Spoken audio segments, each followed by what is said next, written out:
My next guest blew the doors off the next generation when he detailed the PlayStation 4. Please give it the hell up for President and CEO of Sony Computer Entertainment America, Jack Trettona.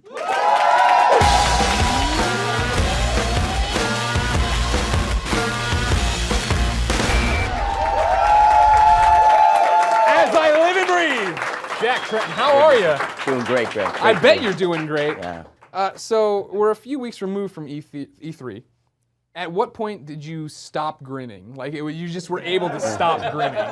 The face does hurt a little bit. Yeah, I bet. Gamers are the most passionate people in the world, and if you spend time with them, as I know you have, I mean, they fire me up, and yeah. You know, it's painful when you make them unhappy, but it feels really good when you make them happy. Yeah, that was the thing, right? This was, I mean. For years you've been building for this, right? Like PlayStation 2, such a huge success. PS3 had a rough start getting going, and you really had all the goodwill behind you. Talk to me a little bit about Monday. Monday of E3, it starts. There's a whole bunch of press conferences, including your competition. You guys are the finale.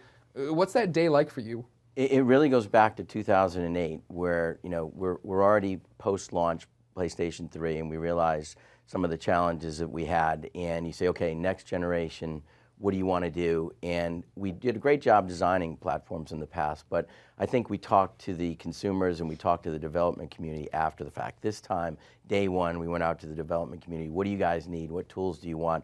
What gives you the power to make the ultimate game? And then listening to consumers day in and day out and saying, okay, this is what they want, this is what they don't want, and then delivering that to them and feeling like you've got the right concept, but then getting the reaction was just, 5 years worth of effort going, okay, we're on the right track, no question about that. So, I mean, Monday morning, are you watching the Microsoft thing and you're just like, we got him?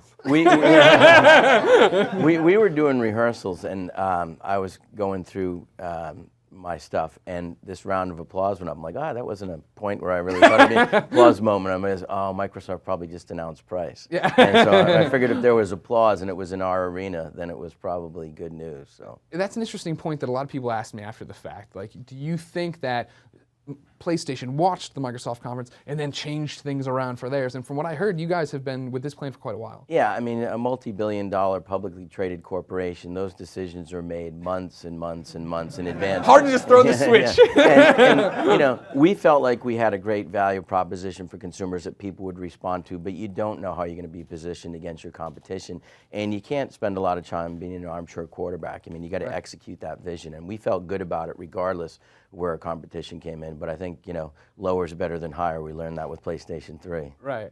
Now, it's funny, you talk, multi-billion corporations, hard to make these changes on the fly. Your competition, a week later, JK, everybody. What was your reaction to that? Well, I mean, like I said, we spent 5 years listening to the consumer day in and day out. So, better late than never. I guess they got the message. So, what does it make you feel as far as moving forward in this console race? Like, is there a part of you that's like, damn it, like now the playing field's a little bit more, not even, but in the way of like people can compare them a little more apples to apples? I've spent so much time in this industry, and I think the industry does this, and to really survive in it, you have to stay fairly even-keeled. So I try to keep myself from getting too down, but also try to keep myself from getting too up. So I really had to allow myself to enjoy the moment for a couple of minutes after the press conference ended, and then you kind of have to shake it off and go, okay, day one of a 10-year battle, and we've got to win the consumer support, one consumer at a time, one day at a time, so back into the trenches. As a huge nerd and a fan of video games, you've been saying a lot of the right stuff lately. And you've been doing it in an awesome way, right? The whole is what happens at E3. While your press conference is going on, you release this awesome YouTube video of Shu and Adam there, how to share a game. This is how you share your games on PS4.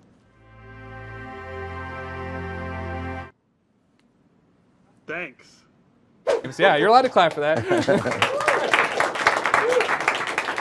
It really felt like February 20, the February event was what I had been saying for a while I thought you guys should do. Double down on games, make it about the gamers. You came out and you're like, first off, you're talking to developers, right? Like, this is what the system does, come make games for it. And then E3 is all about games on top of that and talking right to the gamers.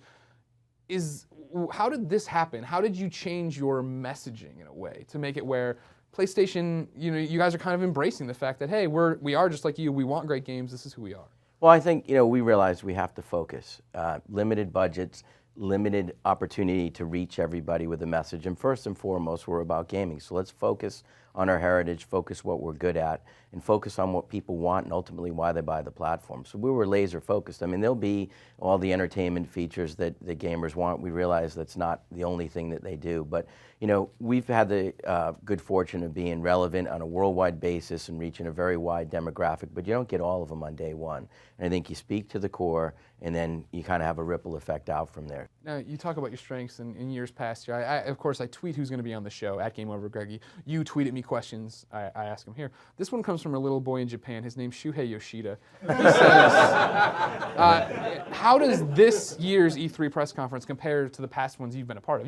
How long have you been now with PlayStation? Since March of '95, so That's every a while. E3 there's been. Yeah. And in 27 years in the gaming industry. I had 5 years with Activision, and I started a games division for JVC back in '91. So really 27 years in the games industry and every E3. And it was so painful for those of us that were passionate about gaming to go to CES and be stuck out by the porn tent and really be the, you didn't feel the love with CES. So the first E3 was probably the most exciting one for me. Like, this is a show for our gamers, for our industry, and we were launching the first PlayStation, and it was so exciting and felt so good, and I'd really have to put this one on a par. I mean, I've loved them all.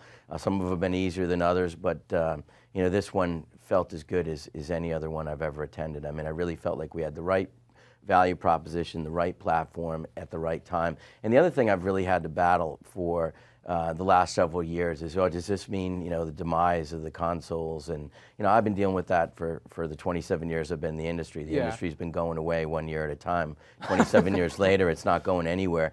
And somebody asked me in the post-E3 press conference, what do you think about, and I thought those were at least going to die down. What do you think about the evolution of smartphones and tablets? I said, well, find one of the gamers that are here and ask them that question, and then turn and run, because they're going to try to choke you out. So I'm assuming I know the answer to this one. There was never a point in planning the PlayStation 4 that you guys were like, well, what if we just were software? No, absolutely not. I mean, I think if you go back to the introduction of the PlayStation, people said, I get Sony as a heritage in consumer electronics, and they could probably build a good machine, but really, do they understand software? And we had formidable competition in Sega and Nintendo at the time, but I think we've demonstrated our commitment to our worldwide studios. It's the biggest development house in the industry. We've got so many studios and so many employees dedicated to making great first-party games, and then we work real closely with the external publishing community to differentiate their games on our platform. And I think that investment that's now 15 years plus in the making is really paying off for us. Now, you talked about value proposition. Just the other week, we talked about the fact that the $399 PlayStation 4 not coming with the new PlayStation Eye. Was that a tough decision to make for you guys? Well, I feel like we've got more experience in motion gaming than anybody, because back to the original iToy on PlayStation 2, we brought a hands-free gaming experience in front of the camera. We found that you could do a lot of great things with it, but it didn't apply to everything. Right. So trying to do a one-size-fits-all was really difficult. So we really feel like for the development community and for the consumer, it should be a choice. If you're a developer who's excited about the camera and really think you can integrate that into making a great game, please do it. We'd love to have you on board. And if you're a consumer who's interested in buying the camera, we'd love to sell it to you for $60. But to force every consumer to have one on day one, when some of them may be on a limited budget and don't necessarily have the interest in it, or to mandate that the development community has to support it, ends up coming up a little bit short in terms of things that people can get excited about. Similar vein then, now you talk about the doom and gloom. Oh my gosh, the consoles are dying, it's going to be over for soon. A lot of doom and gloom every so often about the PlayStation Vita. To you, how does the PlayStation Vita stand? It wasn't talked a lot at E3 about what it's doing on its own, outside of course, interacting, disconnected screen kind of thing. I think if you're really going to change the industry and you're going to do something that people remember you for, you got to take risks. So it seemed crazy in 1995 to go against Nintendo and Sega and come in with a new platform and try to be the third platform on the shelf. And I think we obviously had a lot of great success. And I think a lot of people would say, given smartphones and tablets, why would you want to have a dedicated handheld? But we always thought there was an opportunity, since not everybody can be home all the time, to try to give them a high-quality experience in a dedicated portable with dual analog sticks and a great screen and something that allowed them to connect to their console. And I still think there's an audience there for it. The thing that has me encouraged, though, is the people that have bought the Vita enjoy it. They're very happy with it. They go out and buy a lot of games. I think I said at E3, 10 games on average. So we've got a dedicated fan base. It's just not big enough right now. And I think the connection to PS4 and the ability to have, to be able to play remotely on your Vita is something that will get a lot more people interested. But a lot of work to be done there. But we knew we were going into a real difficult market. Now, you talk about, adding value, rewarding the Uber user, of course, up at Noon Audience here, dedicated kids. You've drawn the biggest crowd. You beat David Hayter, and you are rewarding them. They all are walking away with 1 year of PlayStation Plus and a $10 voucher for the PlayStation Network. Now, since you were so nice, to reward you, I'm going to put you in a quick-fire hot suite questions. All right. See, a lot of people, again, tweet at GameOverGreg. I tell you who's on the show. We get it. Usually, you bring on some voice actor, Troy Baker. You get 1 or 2 good questions. A lot of good questions for you on Twitter. Okay. So I just want to speed round through them. You ready? Okay, I'll try. Now clear your mind. All right. Blank slate. Are you ready? Yeah. It's blank. Yeah. What are you thinking of? Nothing. Will PS4 Vita streaming work at launch? Will PS4 Vita streaming work at launch? Yeah, through remote play, absolutely. How do you keep such a healthy glow? Ethnicity. My skin changes color under a light bulb. Oh. When's the PS4 come out? Holiday. Before. We tried to get him on it, I'm sorry. I thought that blank slate would get you. Why don't you have a Twitter account? There's a lot of good fake ones out there.